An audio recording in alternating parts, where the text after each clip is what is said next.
ஓம் தத் சத் பரபிரம்மணே நமக. ஓம் தத் சத் பரபிரம்ம குருவே நமக.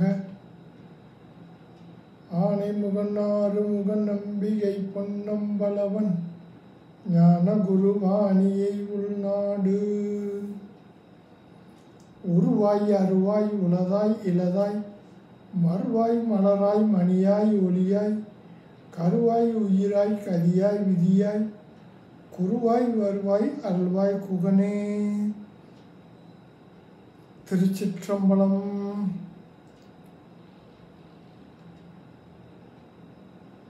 நாம் இப்போது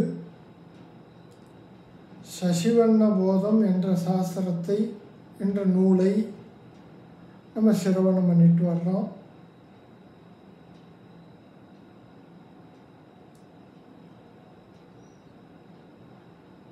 சென்ற வகுப்பில்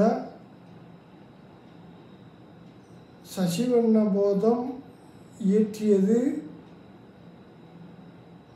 தத்துவராய சுவாமிகள்.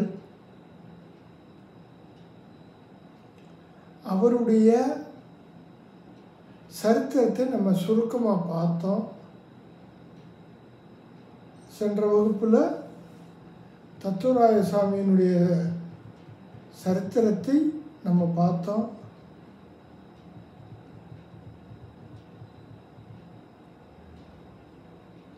சசிவண்ண போதத்தினுடைய கடவுள் வாழ்த்து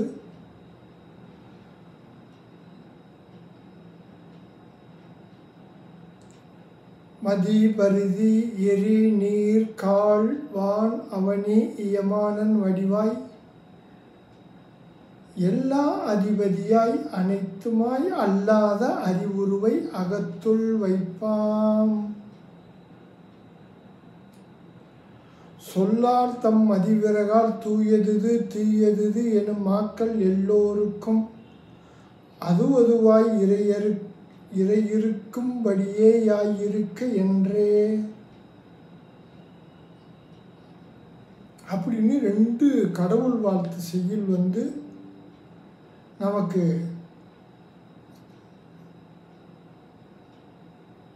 தத்துவராயர் அருளியிருக்கிறார். மதி பரிதி எரி நீர் கால் வான் அவனி இயமானன் வடிவாய் எல்லா அதிபதியாய் அனைத்துமாய் அல்லாத அறிவுருவை அகத்துள் வைப்பான். சொல்லால் தம் மதிவிறகால் தூயது தீயது எனும் மாக்கள் எல்லோருக்கும் அதுவாய் இருக்கும்படியாய் யாயிருக்க என்றே அப்படின்னு சொல்லியிருக்க. அந்த கடவுள் வாழ்த்தினுடைய அர்த்தத்தையும் நம்ம பார்க்கலாம். இந்த சசிவண்ண போதம் மோகவத பரணி அப்படின்னு சொல்லி ஒரு சாஸ்திரம் இருக்குது, ஒரு நூல். அந்த நூலில் ஒரு பகுதி தான் சசிவண்ண போதம். மோகவத பரணியில் ஒரு பகுதி சசிவண்ண போதம். சசிவண்ண போதம் அப்படின்னா என்ன அர்த்தம்னு கேட்டால், சசின சந்திரன், சந்திரன் போன்ற வெண்குடம் வெண்ணிறம் உடையவன். சந்திரன் போன்ற வெண்ணிறம் உடையவன், அதனால சசிவண்ணன்னு ஒரு அர்த்தம் இருக்கு. வெண் குஷ்டம் உடையவன். யாரு? சசிவண்ணன் வெண் குஷ்டம் வந்துருச்சு. அவன் செய்யாத பாவங்கள்லாம் இல்லை, அதனால அவனுக்கு வெண் குஷ்டம் வந்துருச்சு. அதனால அவனுக்கு சசிவண்ணன்கிற பேர் போதம்னா அவனுக்கு ஞானம்னு அர்த்தம். சசிவண்ணன் ஞானம் அடைந்தது.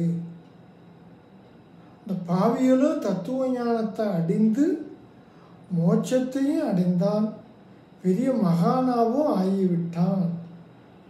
அப்படிப்பட்ட சசிவண்ணனுடைய எப்படி அவன் என்ன பாவம் செஞ்சான், எப்படி அவனுக்கு பாவமெல்லாம் நீங்கியது, அவனுக்கு எப்படி சாதன சதுட்டியங்கள் கைவரப்பெற்றான், அவனுக்கு எப்படி ஞானமெல்லாம் வந்தது அப்படிங்கிற கருத்தை இந்த சாஸ்திரமானது நமக்கு சொல்லுது. சசிவண்ண போதங்கிற சாஸ்திரம் சசிவண்ணன் என்ன பாவம் செஞ்சா, அவனுக்கு எப்படி பாவம் வந்து சேர்ந்தது, பாவத்தினால் வினையினால் என்னென்ன ஆனது, அவனுக்கு எப்படி பாவமெல்லாம் போச்சு, பாவம் போச்சு, நோயெல்லாம் போச்சு, அவனுக்கு அந்த ஞானத்தை அடைவதற்கு அதிகாரித்துவம் சாதன சதிட்டியம்னு சொல்லுவார்கள். அப்படிப்பட்ட சாதன சதிட்டியம் அவனுக்கு எப்படி வந்தது, அப்புறம் எப்படி உபதேசம் பண்ணினார், எப்படி தீட்சை பண்ணினார். யார்? சசிவண்ணனுடைய குரு. அவர் மானந்தி பராயணர். அதெல்லாம் நம்ம பார்க்க போகிறோம். மானந்தி பராயணர் சிஷியனுக்கு என்ன தீட்சை பண்ணார், என்ன உபதேசம் பண்ணினார், அவன் எப்படி ஞானி ஆயிட்டான், அவனுடைய அனுபவத்தெல்லாம் கேட்குறார், சொல்கிறார். மானந்தி வரார் சசிவண்ணனுடைய அனுபவத்தை கேட்குறார். குருவினிடத்தில் சசிவண்ணன் தன்னுடைய அனுபவத்தெல்லாம் சொல்கிறான். அவனுடைய நிலையெல்லாம் சொல்கிறது தான் இந்த நூல். அதில் கடவுள் வாழ்த்து நம்ம இருக்குது. மதி பரிதி எரி நீர் கால் வான் அவனி இயமானன் வடிவாய் எல்லா அறிவறியாய் அனைத்துமாய் அல்லாத அறிவுருவை அகத்துள் வைப்பான். அப்படின்னு என்ன அர்த்தம் கேட்டால், மதி பரிதி, மதினாக்க சந்திரன், பரிதினா சூரியன்,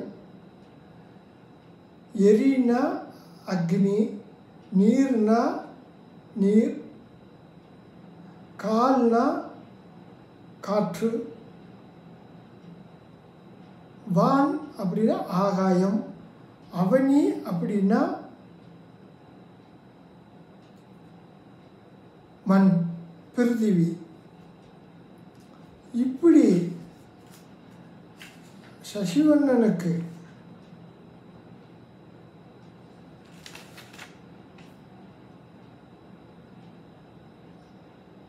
என்ன கடவுள் வாழ்த்தில் என்ன சொல்கிறார்? மதி பரிதி எரி நீர் கால் வான் அவனி இயமானன், இயமானன் வடிவாய், இயமானன் வடிவாய் அப்படின்னா ஜீவாத்மா அப்படின்னு சொல்லுது. மதி பரிதிங்கிறது சந்திர சூரியனை குறிக்குது. அப்புறம் எரி நீர் கால் வான் அவனிங்கிறது பஞ்சபூதங்களை குறிக்குது. ஆகாயம், காற்று, நெருப்பு, தண்ணி, மண். இதுக்கடுத்து ஜீவாத்மா, அதாவது எல்லா ஜீவர்களும் அப்படிங்கிறத குறிக்குது. இதுக்கு அஷ்டமங்கல மூர்த்தம்னு பேர். இதுக்கு அஷ்டமங்கல மூர்த்தம். இதுக்கு தலைவன் ஈஸ்வரன். இந்த 8க்கு தலைவன் ஈஸ்வரன். அதைத்தான் சொல்றாரு, இயமானன் வடிவாய் எல்லா அதிபதியாய், எல்லாத்துக்கும் அதிபதியாகவே இருக்கிறார். யாரு? அது ஈஸ்வரன். அஷ்டமூர்த்திக்கும் தலைவன் அவன் ஈஸ்வரன் அப்படின்னு சொல்லிட்டு, அதே எல்லா அதிபதியாய் அனைத்துமாய் இந்த அஷ்டமங்கல மூர்த்தமாகவும் இருக்கிறார். சந்திர சூரியன் பஞ்சபூதங்கள் ஜீவாத்மா வடிவமாக அனைத்துமாயும் இருக்கின்றார் அப்படின்னு சொல்லிட்டு,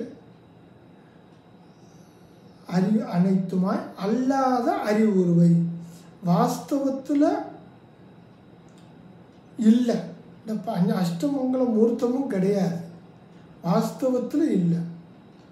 ஆனால் இருக்குது, பிராதிபாசிகமாக இருக்கிறது, விவகாரமாக இருக்கிறது, பரமார்த்தியமாக இல்லை, உண்மையிலே இல்லை. இது அந்த அஷ்டமங்கல மூர்த்தம் இல்லை, அது அல்லாத.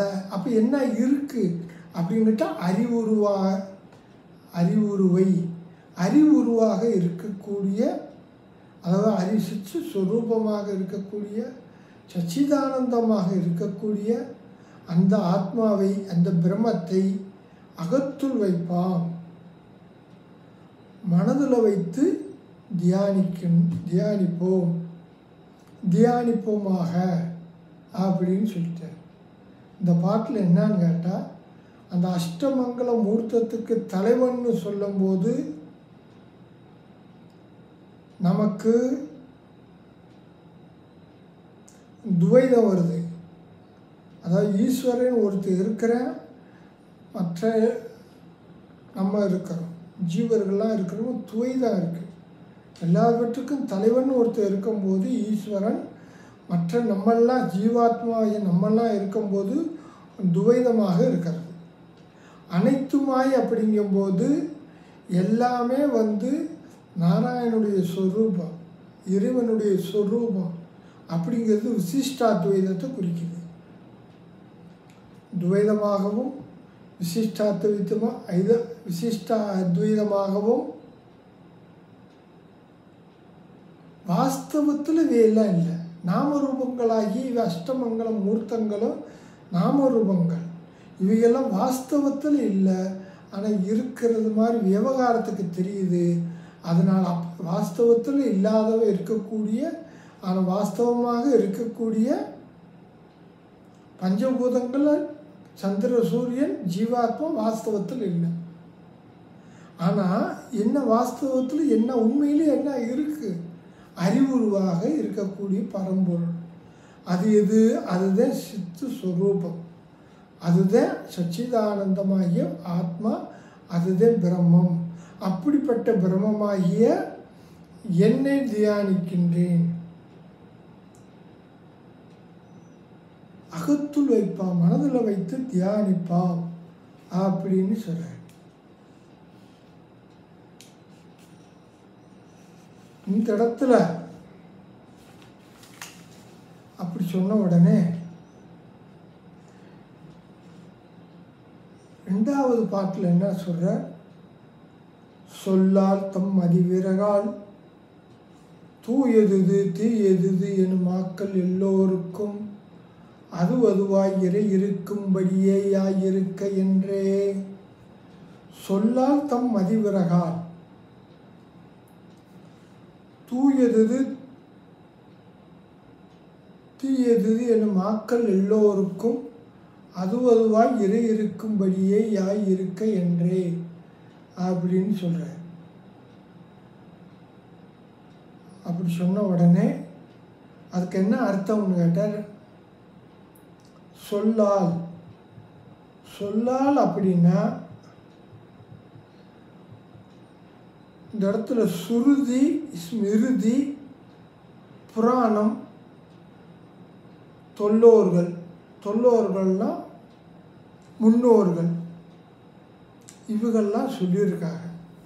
சுருதி, ஸ்மிருதி, புராணம், தொல்லோர்கள்.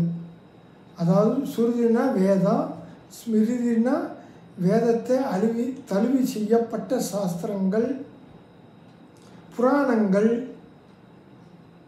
முன்னோர்கள், பெரியோர்கள், இவங்கெல்லாம் என்ன சொல்லியிருக்காங்கன்னு கேட்டால் அவங்க அதைத்தான் சொல்லாலுங்கிறார். சொல்லால் தம் அதிவிரகால் தன்னுடைய புத்தியினுடைய சாமர்த்தியத்தினாலும்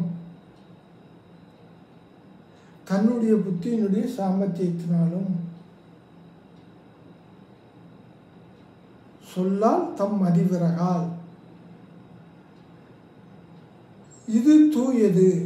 நம்மளால் அனுஷ்டிக்கப்படக்கூடிய இந்த மதம்தான் பரிசுத்தமானது.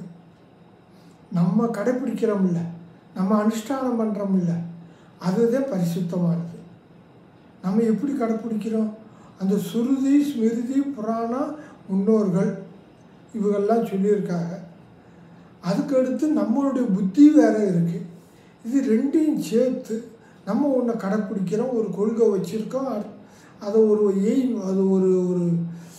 கொள்கை வச்சுருக்கோம். எல்லாத்தையும் படித்து தெரிஞ்சு ஒரு கொள்கை வச்சுருக்கோம். கொள்கை அவளவள் தனித்தனியாக வச்சுருக்காங்க. அவங்க அந்தந்த ஜீவர்கள் தனித்தனியாக ஒரு கொள்கையை வச்சுருக்காங்க. அவங்க சுருதி, ஸ்மிருதி, புராணம், அவங்க பெரியவங்கிட்ட கேட்டது, இவங்க புத்தியில் விசாரணை பண்ணி ஒன்று வச்சுக்கிட்டது, எல்லாம் சேர்த்து இவங்க ஒன்று சொல்கிறாங்க, இவங்க கடைப்பிடிக்கிறாங்க. அதே கடைப்பிடிக்கக்கூடிய தன்னுடைய கொள்கை தூயது அப்படின்னு எல்லாருமே சொல்லிக்கிட்டு இருக்காங்க. இது தீயது இந்த மற்றவர்கள்லாம் கடைப்பிடிக்கக்கூடிய அந்த மதம்லாம் இருக்கு, கொள்கை இருக்கு, அதுகள்லாம் வந்து தீயது, பரிசுத்தம் இல்லாதது. நம்ம கடைப்பிடிக்கிறதே சரி, அடுத்தவங்க கடைப்பிடிக்கிறது சரியில்லை. அடுத்தவங்களுடைய கொள்கை, மதம், அவங்களுடைய இதெல்லாம் சரியில்லை, தீயது அப்படின்னு சொல்லி எல்லாருமே நினைத்து கொண்டு இருக்கின்றார்கள். அப்படிப்பட்ட மக்கள் எல்லோருக்கும் ஆறறிவு இல்லாமல் அறியாமையில் உள்ளவர்களும் சொல்ல வர்றார். அறியாமையில் இருக்கக்கூடிய அந்த மக்களை மாக்கள்னு சொல்கிறார். அவங்க கடைப்பிடிக்கிறது சரி, அடுத்தவங்க கடைப்பிடிக்கிறது சரியில்லைன்னு சொல்லி எல்லாருமே சொல்லிக்கிட்டு இருக்காங்க. அப்படிப்பட்ட மக்கள் எல்லோருக்கும் அதுவாய் அந்தந்த மதத்திற்கு ஏற்ற பொருள் வடிவாய் இறை இருக்கும்படியே யாயிருக்க என்றே, அந்தந்த மதத்துக்கு ஏற்ற மாதிரி அந்த இறைவன், அந்த பரம்பொருள் அந்தந்த உருவம் நமக்கு அவங்களுக்கு அதாவது காமிக்குது. ஆகவே ஒரே பொருள் தான் அவங்க மதத்துக்கு ஏற்ற மாதிரி அவங்க கொள்கைக்கு ஏற்ற பிரகாரம் அவங்களுக்கு அந்த இறைவனே அந்த மாதிரி அவருக்கு விளங்குகின்றார். இருக்கிறது ஒரே பரம்பொருள் தான். அவங்க என்னென்ன நினச்சி பாவனை பண்ணுறாங்களோ, என்னென்ன நினச்சி சிவனா இல்லை விநாயகரா, சுப்பிரமணியரா, சக்தியா, இல்லை மற்ற மதத்தர்கள், அவங்கெல்லாம் எதெல்லாம் இந்த நாமரூபமுடைய இறைவனாக இருக்கின்றாரோ அவர்களுக்கு ஏற்ற பிரகாரம் இந்த பரம்பொருளானது அவங்களுக்கு காட்சி தருது. அப்படி இருக்கிறது ஒரே பரம்பொருள் தான் அப்படிங்கிற விஷயத்தை தெரிஞ்சுக்கங்கிறார். அந்த பரம்பொருளே நானாக இருக்கிறேன், யாம் இருக்க என்றேங்கிறார். அப்படிப்பட்ட எல்லா மதத்தினர்களுக்கும் இருக்கக்கூடிய அந்த கடவுளே, இறைவனே, அதுக்கு ஆதாரமாக இருக்கக்கூடிய பரம்பொருளே அப்படி இருக்கிறது.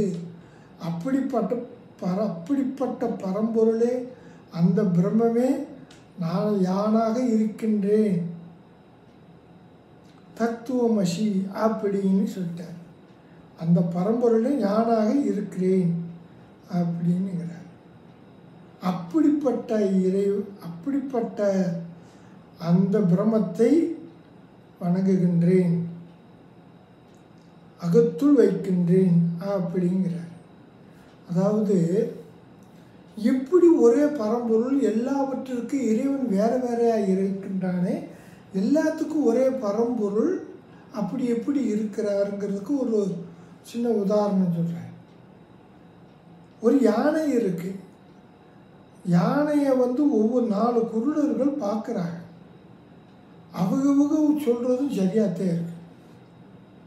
ஒருத்தர் ஒரு குருடன் காதை பிடிச்சி பார்த்துட்டு இது யானை எப்படி இருக்குன்னு கேட்டால் சொலகு மாதிரி இருக்குது அப்படின்னு.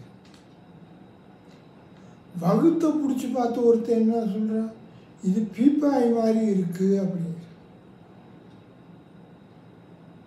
வகுத்தை கட்டி பிடிச்சி பார்த்து இது பீப்பாய் மாதிரி இருக்குது, பேரல் மாதிரி இருக்குது அப்படிங்க.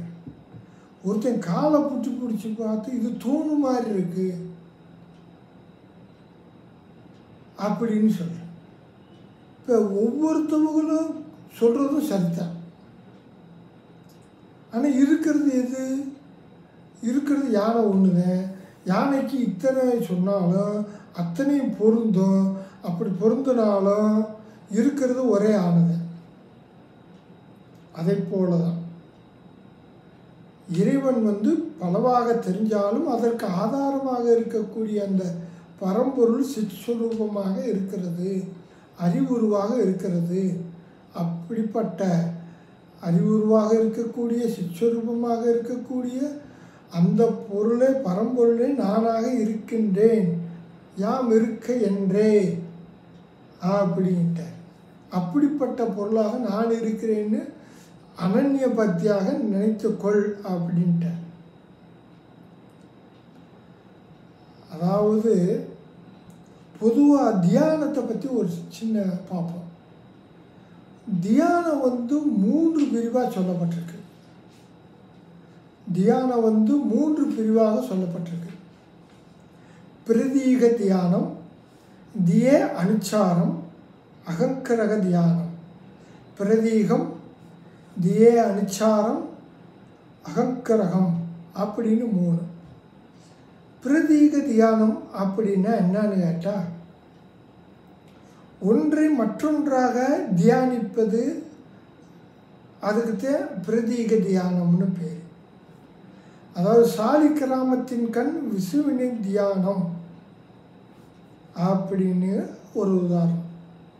சாலிக்கிராமம்னு ஒன்று இருக்குது. ஒரு கல், ஒரு நத்த மாதிரி ஒன்று இருக்கும்.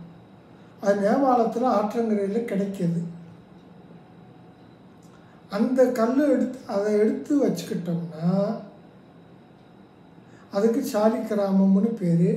இது விஷ்ணுவே அப்படி இருக்கிறார், சாலிக்கிராமமே விஷ்ணு அப்படின்னு சொல்லி அதை வச்சு பூஜை பண்ணுறவங்கெல்லாம் இருக்கிறாங்க.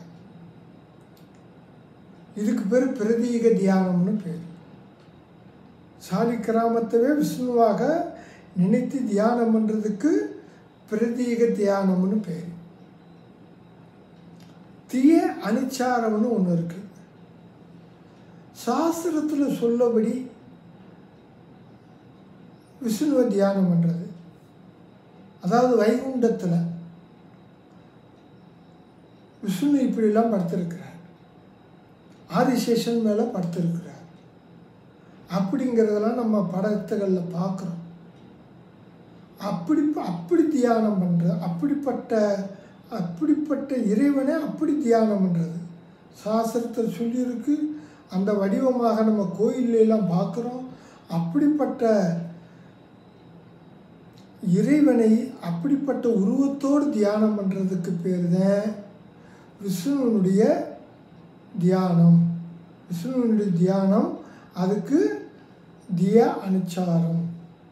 சாஸ்திரம் இப்படிலாம் சொல்லியிருக்கு. விஷ்ணுன்னா இப்படித்தான் இருப்பார், அதன்படி தியானிக்கிறது. கோயிலில் பார்க்குறோம், அதே மாதிரி இருக்கிறது, அதை தியானிக்கிறது. அதுக்கு திய அனுச்சாரம்னு பேர். அகங்கிரக தியானம்னு ஒன்று இருக்குது. அதாவது தியேய பொருளை தன்னோடு அபேதப்படுத்தி தியானிப்பது. தியானிக்கப்படக்கூடிய பொருளை அப்படிப்பட்ட பொருள்தான் நானாக இருக்கிறேன்னு சொல்லி தன்னையவே நினைக்கிறதுன்னா பாவனை பண்ணுறது, அதாவது தியானம் பண்ணுறது. அதுக்கு அகங்கிரகம்னு பேர். அதுக்கு அகப்பிரமாஸ்மின்னு நினைக்கிறோம். நானே பிரம்மமாக இருக்கிறேன், பிரம்மே நானாக இருக்கிறேன், சிவோகம் அப்படிங்கிற, சிவமே நான், சிவோகம் என்று இருந்திடாயே அப்படிங்கிறார். அப்படின்னு என்ன? நானே பிரம்மமாக இருக்கிறேங்கிறது தன்னுடைய சொரூபத்தவே தியானம் பண்ணுறது. சிவோகம் அப்படின்னா சிவமே நான், சிவம்னா பிரம்மம்னு அர்த்தம். சிவன்கிறது வேற, சிவம்ங்கிறது வேற. சிவம்ங்கிறது பிரம்மத்தை குறிக்குது. அப்படிப்பட்ட பிரம்மத்துமாய சிவோகம், சிவமே நாகம், நானாக இருக்கிறேன் அப்படின்னு தியானிக்கிறதுக்கு அகங்கிரக தியானம்னு பேர். தன்னையவே தியானிக்கிறது. இவர் 2 செய்யலையா. முதல் செய்யலில் துவைதம், விசிஷ்டாத்வைதம், அத்வைதத்தை சொன்னார். இந்த பாட்டில் என்ன சொல்கிறார்? அவங்களுக்கு ஏற்ற பொருள் வடிவாக இறைவன் இருக்கின்றான். அப்படிப்பட்ட இறைவனுக்கு ஆதாரமாக இருக்கிறது பிரம்மம். அப்படிப்பட்ட பிரம்மமாகிய என்னை நான் தியானிக்கின்றேன், என்னை நான் வணங்குகின்றேன் அப்படிங்கிற கருத்தை சொல்லியிருக்கிறார். அப்படி சொன்ன உடனே அதுக்கு அடுத்து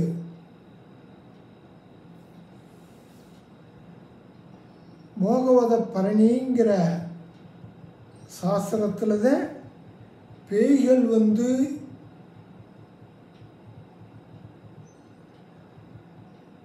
மோகத்தினால துன்புற்று தேவியிடம் பலவாறு முளையிட்டன.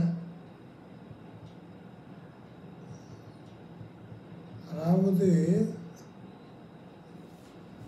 தேவியிட்ட பேய்கள் முறையிட்டன அப்படிங்கிற. பேய்ங்கிறது இந்த இடத்துல மும்மூச்சுவாக குறிக்குது. மோட்சத்தை அடையணுங்கிற இச்சையுடையவர், அதுக்கு தான் மும்மூச்சுன்னு பேர். மோட்சத்தை அடையணுங்கிற இச்சை உள்ளவன், அதுக்கு தான் மும்மூச்சுன்னு பேர். அதைத்தான் பேய்கள்ங்கிறார். இந்த பேய் என்ன செய்து தேவிகிட்ட போய் மோகத்தினால அஞ்ஞானத்தினால துன்புற்று தேவியிடம் போய் முறையிட்டன அப்படிங்கிறார். அதாவது மும்மூச்சுக்கள் துன்பம் அடைந்து தேவியினிடம் போய் முறையிட்டனார்கள் அப்படிங்கிறத எடுத்துக்கணும். மோகவத பரணியில் சொல்லப்பட்டிருக்கு. துன்பப்பட்டு வாழ்க்கையில் சம்சாரத்தில் துக்கப்பட்டு எங்களுக்கு இவ்வளவுலாம் துக்கம் இருக்குன்னு சொல்லி இந்த மும்மூச்சுக்கள் தேவியிடம் போய் கேட்டார்களாம். சொன்ன உடனே அப்போ என்னாச்சு, என்ன கேட்குது இந்த பேய்கள்? முதல்ல முடிவும் ஆதியும் அற்ற முழு முதல் வடிவமாகி வரும்படி எங்கனே. அதாவது முடிவும் ஆதியும் அற்ற முழு முதல் வடிவமாகி வரும்படி எங்கனே அப்படின்னு கேட்குது. அதாவது ஆதியும் கிடையாது, அந்தமும் கிடையாது, ஆரம்பமும் கிடையாது, முடிவும் கிடையாது. அப்படிப்பட்ட பொருள்தான் அந்த பரம்பொருள். அதுதான் பிரம்மம். ஆகாயம் போல இருக்கிறது, சிதாகாயம் எங்கும் இருக்கிறது. அப்படிப்பட்ட பிரம்மம், அதுக்கு ஆதி கிடையாது, அந்தம் கிடையாது. அப்படிப்பட்ட அந்த பிரம்மமானது முழு முதல் இருக்கிறது, முழுசா பூரணமாக இருக்குது. அது எப்படி வடிவமாகி வரும்படி எங்கனே? அது எப்படி வரும்? வடிவம் தாங்கி எப்படி வரும்?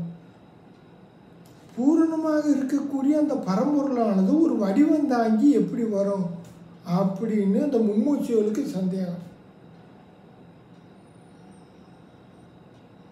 மும்மூச்சுகளுக்கு சந்தேகம் வந்த உடனே அப்போ என்ன சொல்கிறாரு?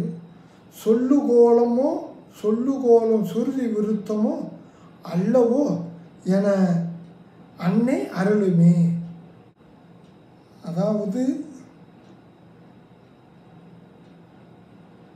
முதல்ல என்ன சொல்கிறார்? சொல்லுகோலம் சுருதி விருத்தமோ அல்லவோ என அன்னை அருளுமே. இப்போ சாஸ்திரத்தில் இப்படிலாம் சொல்லியிருக்கு. இறைவன் வந்திருக்கிறார், ஈஸ்வரன் இருக்கிறார், அவர் என்னென்னமோ என்ன இறைவன் பஞ்ச கிருத்தியங்கள்லாம் பண்ணுறார். படைத்தல், காத்தல், அழித்தல், மறைத்தல், அருள் அப்படின்னு சொல்லக்கூடிய 5 செயல்கள்லாம் பண்ணுறார். ஈஸ்வரன் பண்ணுறார். அடியார்களுக்கு ஏற்ற பிரகாரம் அந்த இறைவன் காட்சியெல்லாம் கொடுக்குறார், அருள் புரிகின்றார். அப்படியெல்லாம் நம்ம புராணங்கள் எல்லாத்தையும் பார்த்துருக்குறோம். வடிவமாக வந்திருக்கிறார் அப்படின்னு சொல்லி அது சொல்லியிருக்கே. அது சாஸ்திரத்துக்கு விரோதமாக இருக்குமா? அது இருக்காதில்ல. அப்போ எப்படி இது ஏற்றுக்கிற முடியும் அப்படின்னு அந்த மும்மூச்சுக்கள் கேட்கின்றன. பூரணமாக இருக்கிறது உருவம் தாங்கி எப்படி வந்துச்சு என்று கேட்க, அதுக்கு அன்னையானவள், தேவியானவள் அந்த மும்மூச்சுகளுக்கு சொல்லுகின்றார், அன்னை அருளுமே அப்படிங்கிற. அப்படி சொன்ன உடனே அருவனாயினும் அன்பருக்கு உருவனாய் வருவன் என்பது மாமறைகள் சொல்லுமே. அருவனாயினும் அன்பருக்கு உருவனாய் வருவன் என்பது மாமறைகள் சொல்லுமே அப்படிங்கிற. அதாவது அருவமாக இருந்தாலும் பூரண பொருள் வந்து உருவமாக இருக்காது.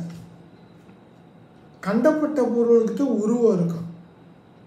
அகண்டமாக இருக்கக்கூடிய பரிபூர்ணமாக இருக்கக்கூடிய ஆகாயம் போல இருக்கக்கூடிய அந்த பரம்பொருளாகிய பிரம்மத்துக்கு அது அருவமாகத்தே இருக்கும், உருவமற்று இருக்கும். அப்படிப்பட்ட உருவமற்ற அந்த பரம்பொருளானது, அந்த பிரம்மமானது, அந்த சைத்தன்யமானது, அந்த சொரூபமானது எப்படி அன்பருக்கு ஒருவனாய் வருவன் என்பது மாமறைகள் சொல்லுமே காணுமேன்ற. அடியார்களுக்காக, பக்தர்களுக்காக அந்த அருவமாக இருக்கக்கூடிய அந்த பரம்பொருளை உருவமாக வரக்கூடும் அப்படின்னு சாஸ்திரத்தில் சொல்லியிருக்கு. மறைகள்லாம் சொல்லியிருக்கு, வேதத்திலேயே சொல்லியிருக்கு. என்ன சொல்லியிருக்கு? அருவம் போல இருக்கக்கூடிய அந்த பரம்பொருளானது உருவந்தாங்கி அடியார்களுக்கு, அன்பர்களுக்கு, பக்தர்களுக்கு உருவந்தாங்கி வரக்கூடும் அப்படின்னு வேதத்திலேயே சொல்லியிருக்கு அப்படின்னு தேவி மும்மூச்சிகளுக்கு சொல்லுகின்றாள். அப்படி சொன்ன பிறகு மேலும் பக்தியால் வலையில் படும் பார்மிசை புத்தியால் அறிய ஒண்ணா புராணனே. பக்தியால் வலையில் படும் பார்மிசை புத்தியால் அறிய ஒண்ணா புராணனே அப்படின்ட்டு. பக்தியினால வழியில் படும், அதாவது இறைவனை நோக்கி நம்ம பக்தி பண்ணுறதுனால இறைவன் நமக்கு காட்சி கொடுப்பான், அருள் புரிவான். நல்ல பக்தி பண்ணணும்னா அதுக்கு இறைவன் நமக்கு காட்சி கொடுப்பான், அருள் புரிவான். பார்மிசை புத்தியால் அறியவன்னா புராணனே. அதை விட்டுட்டு நமக்கு எப்பயுமே ஒரு உலக விஷய புத்தி தான் நமக்கு இருக்குது, உலக விஷய ஞானங்களே இருக்குது. உலகத்தை பற்றி, குடும்பத்தை பற்றி, வாழ்க்கையை பற்றி, உலகத்தை பற்றி, உலகத்தில் பிரபஞ்சத்தில் நாட்டில் என்ன நடக்குது அப்படிப்பட்ட புத்தி தான் நமக்கு இருக்குது. அது பார்மிசை புத்தி அப்படிங்கிறார். உலக விஷய ஞானத்தினால, அந்த புத்தியினால அறிய ஒண்ணா புராணனே. அப்படிப்பட்ட இறைவனை வந்து பக்தியினால அறியக்கூடிய, உணரக்கூடிய, அருள் புரியக்கூடிய இறைவன், காட்சி தரக்கூடிய இறைவன் உலக விஷய புத்தியை கொண்டு நம்ம விசாரணை பண்ணி தெரிஞ்சுக்கலாம்னா அதுக்கு சாத்தியமில்லை. அறிய ஒண்ணா புராணனே, அறிய முடியாத புராணன். புராணன்னா பழமையானவன். இறைவன் பழமையானவன், எப்போதும் இருக்கிறான். இறைவன் எப்போதும் இருக்கிறான், அதனால் அவனுக்கு பழமைன்னு பேர்.